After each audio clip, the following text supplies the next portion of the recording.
जय हिंद, आदाब। मेरा नाम है मोहम्मद उमर। इस वक्त आप देख रहे हैं द पब्लिक व्यू। हमने आपको काफ़ी कंटेंट दे दिया है मीडिया के लिए, मीडिया के ऊपर। आप बोलेंगे ये मीडिया के पीछे क्यों पड़े हुए हैं? दरअसल गोदी मीडिया है ही इतना बड़ा नमूना। अब इंडिया के एक बड़े चैनल के संवाददाता अभी टीवी पर बता रहे थे कि राफेल जैसा विमान ना पाकिस्तान के पास है और ना ही चीन के पास। सुनकर मैं चौंक गया।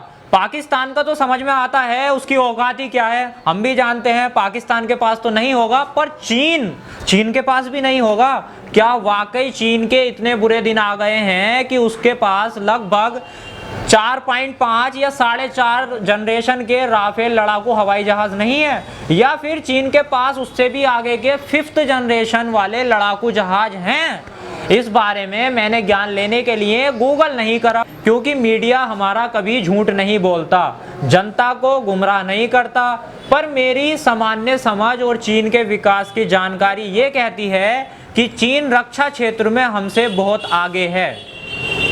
इस सच्चाई को जितना जल्दी मान लिया जाए उतना बेहतर है। फालतू के घमंड में ना रहें। चीन रक्षा क्षेत्र में हमसे कहीं बेहतर है। उसने भारत की स्ट्रेटेजिक घेराबंदी एक तरह से कर ली है। समुद्र के रास्ते भी उसने घेराबंदी कर रखी है। वो तो आर्टिफिशियल चांद तक लगाने की सोच रहा है, तो क्या उसके पास राफेल की टक्कर का कोई हवाई जहाज तक नहीं होगा? ये सोचने वाली बात है।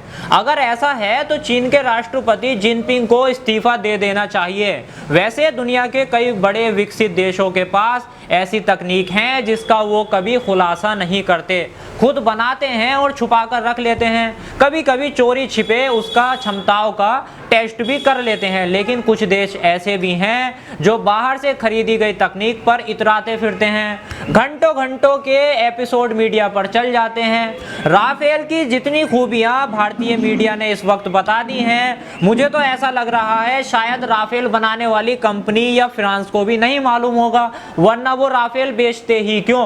और उस देश का मीडिया उधार की तकनीक पर खूब शेखी बघाड़ता है। मैं भारतीय मीडिया की बात कर रहा हूँ। बस सोच का अंतर है। जिसकी सोच बड़ी होती है वही देश दुनिया पर राज करता है। जिसके पास तकनीक है वो आज डिफेंस रिसर्च और प्रोडक्शन में पैसा लगाता है। वही दुनिया पर हुक्म चलाने की कुव्वत भी रखता है। पहले अमेरिका रखता था, भविष्य में शायद चीन रखे। हमने कभी उधार की कलम से ना परीक्षा लिखी है ना क्लास में लिखा है। जो उधार की कलम से एग्जाम लिखते हैं, ऐसा देखा गया है कि बीच एग्जाम में उनके कलम की स्याही खत्म हो जाती है। इसलिए लोकतंत्र में जब पब्लिक भीड़ तंत्र और फेक न्यूज़ की फैक्ट्री के कामगार बन जाती है, तब उनको खड़े खड़े बीच चौराहे में बेच दिया जाता है और जनता को पता भी नहीं चलता। ऐसा दुनिया के कुछ देशों में हो चुका है, इतिहास गवाह है। पाकिस्तान की जनता को इसी तरह से लूटा गया, झूठ के फेर में फंसाकर। कम से कम आप तो समझ जाइए, आप भारतीय जनता हैं, विश्व गुरु हैं आप। कम से कम आप तो समझ जाइए कि आपको झूठ के फेर में फंसाया जा रहा है। जितनी हमारे पास टेक्नोलॉजी और काबिलियत है उतनी को मानकर चलिए, फालतू हवाबाजी में मत रहिए। खुश होना अच्छी बात है, लेकिन दूसरे मुद्दों पर खुश हो जाइए। कम से कम एक भ्रम में ना रहिए, भ्रम बिल्कुल भी ना पालें। देखते रहिए द पब्लिक व्यू।